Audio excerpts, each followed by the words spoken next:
નમસ્તે વહાલા વિદ્યાર્થી મિત્રો, આજે એકમ કસોટી 2023-24 ધોરણ 11 જીવ વિજ્ઞાનનું પ્રશ્નપત્ર લઈને આવ્યા છે. પ્રકરણ નંબર 13, 14, 15 તારીખ 18/1/2024 રોજ લેવાવાળી એકમ કસોટી છે. તો આમનું સોલ્યુશન તમારી સામે રાખી રહ્યા છીએ. તમે ચેનલ પર નવા હો તો ચેનલને સબસ્ક્રાઈબ કરવાનું ભૂલતા નહીં. વિભાગ એથી શરૂઆત કરવાના છે.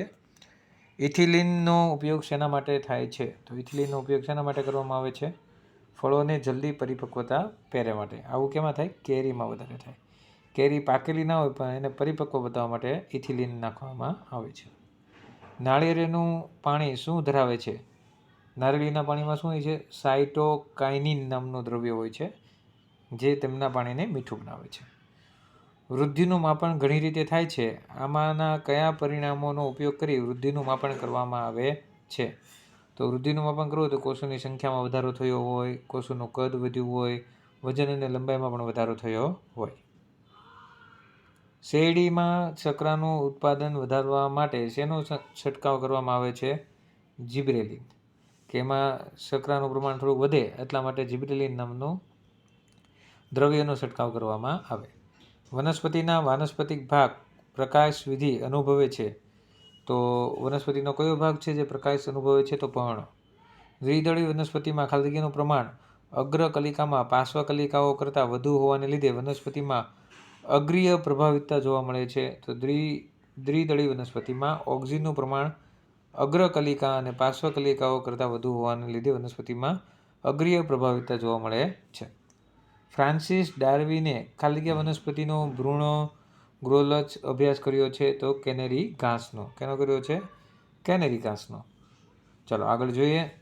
કાર્કોવિહીન રુધિર રસને સીરમ કહે છે. તો કોને કહે છે? રુધિર ગંઠાઈ જવાની ક્રિયાને કહે છે. ખાલી જગ્યા અને મોનોક્સાઇડ ધન ભક્ષણ કોષ છે. તો તટસ્થ કોષો. ચલો તફાવત આપીએ જિબ્રેલિન અને ઇથિલિનનો. તો જિબ્રેલિન અને ઇથિલિનનો તફાવત આપણી સામે છે. તે વૃદ્ધિ પ્રેરક અંતઃસ્રાવ છે, તે વૃદ્ધિ અવરોધક અંતઃસ્રાવ છે. બધા જ પ્રકારના જિબ્રેલિન એસિડ છે, જ્યારે બાષ્પીય પ્રકૃતિ ધરાવે છે ઇથિલિન. આંતરગાંઠો અને પર્ણોનો વિસ્તાર વધારે છે જિબ્રેલિન, જ્યારે ઇથિલિન છે મૂળ પ્રકારના પર્ણોની લંબાઈમાં વૃદ્ધિને અવરોધે છે. જ્યારે જિબ્રેલિન છે એ પુષ્પોદ્ભવ પ્રેરે છે અને જ્યારે ઇથિલિન છે એ પુષ્પપતન અને પર્ણપતનને ઉત્તેજન આપે છે. આગળ જઈએ તો મૂલાગ્રહની વાત કરીએ. તો મૂલાગ્રહ આપણી માટે બહુ મહત્વનો છે. તો આ કોષોના મૂળના અગ્રભાગમાં વર્ધનશીલ પેશી હોય છે. કોષોનું વિભાજન થાય છે. કોષો સતત સંખ્યામાં વધે છે. કોષો પાતળી દિવાલવાળા અને ઘટ્ટ જીવ રસવાળા તથા મોટું કેન્દ્ર ધરાવે છે. તેઓ સ્વયં વિભાજિતશીલતાનો ગુણ ધરાવે છે. મૂળના વિસ્તરણ પ્રદેશમાં કોષોની સંરચનાકીય લાક્ષણિકતા શું છે? તો આ પ્રદેશ વર્ધનશીલ પ્રદેશની ઉપર હોય છે. આ કોષો નાની રાજધાનીઓ વધુ સંખ્યામાં જોવા મળે છે. ત્યારબાદ આ રાજધાનીઓ ભેગી મળી એક મોટી રાજધાની બને છે, જેને આપણે ધાની રસથી ભરેલી હોય છે. આ વિસ્તારમાં કોષોની લંબાઈને શું કરે છે? વધારે છે.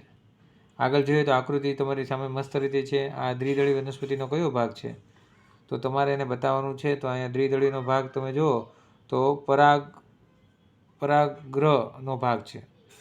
પછી જો આપણે ભાગ 1ને વનસ્પતિમાંથી દૂર કરીએ તો શું થાય? એટલે તરુણ પર્ણ અને પર્ણકલિકાને જો આપણે દૂર કરીએ, એટલે પરાગગ્રહને દૂર કરીએ તો શું થાય? બરછટ બની જાય. કેવા પ્રકારનું બની જાય? બરછટ દેખાવ બને છે. હૃદયને બેવડો પંપ કહે છે. શું કામ? હૃદયની જમણી તરફના ખંડોમાંથી રુધિરની ડાબી તરફ ખંડોમાં પ્રવેશવા માટે ફેફસામાંથી પસાર થવું પડે છે. આથી હૃદય બેવડો પંપ છે. જમણી તરફ ખંડો રુધિરને ફેફસામાં ધકેલે છે અને ડાબી તરફના ખંડો રુધિરને સમગ્ર શરીર તરફ ધકેલે છે. હાલો વિભાગ સીનો એક ક્વેશ્ચન છે, એ પણ આપણે જોઈ લઈએ ફટાફટ. તો આપણે જોઈએ તો રુધિર ગંઠાઈ જવાની પ્રક્રિયા સમજાવો. તો કોઈ પણ ઈજાને ધાની પ્રતિક્રિયા સ્વરૂપે થ્રોમ્બોપ્લાસ્ટીનું નિર્માણ બાદ રુધિર ગંઠાઈ જાય છે. રુધિરનો ગઠ્ઠો મુખ્યત્વે ફાઇબ્રિન તંતુના જાળ અને તેમાં ફસાયેલા મૃત ઇજાગ્રસ્ત રુધિરના ઘટકોનું બનેલું છે. અને થ્રોમ્બિનનું નિર્માણ ઉત્સેચક સંકુલન થર્મોબોક્સાઇનેઝ મદદથી થ્રોમ્બિનમાંથી બને છે. થ્રોમ્બિનમાંથી શું થાય? પ્રોથ્રોમ્બિનમાંથી થ્રોમ્બિનમાંથી ફાઇબ્રિનોજન અને ફાઇબ્રિનમાંથી તંતુમય જાળ બને છે. ઘા અને વાગવાને કારણે ત્રાટકણ ઉત્તેજિત થાય છે અને રુધિર ચોક્કસ ઘટકો મુક્ત કરે છે અને રુધિર ગંઠાવાની પ્રક્રિયા થાય છે. આમ રુધિર ગંઠાવાની ક્રિયા કેલ્શિયમ ખૂબ જ મહત્વનો ભાગ ભજવે છે. હૃદયની બાહ્ય રચનાનું વર્ણન કરો. તો હૃદય મધ્ય ગર્ભમાંથી ઉત્પન્ન થતું અંગ છે. ઉર્છિત ગુહામાં ગોઠવાયેલું છે. ડાબી બાજુ આવેલું છે. બંધ મુઠ્ઠી જેટલું હોય છે. બેવડી પટલમાં કોથળી અને પરિવહન આવરણ દ્વારા રક્ષિત હોય છે. પ્રવાહી હોય છે અને માનવીનું હૃદય 4 ખંડનું હોય છે, જેમાં 2 ઉપર તરફ પાતળી દિવાલવાળા કર્ણ હોય છે અને નીચેની જાડી દિવાલવાળા ક્ષેપક હોય છે. આવી રીતે આખું આપણું હૃદય બનેલું છે. આ હતું ધોરણ 11નું જીવ વિજ્ઞાનનું પ્રશ્નપત્ર.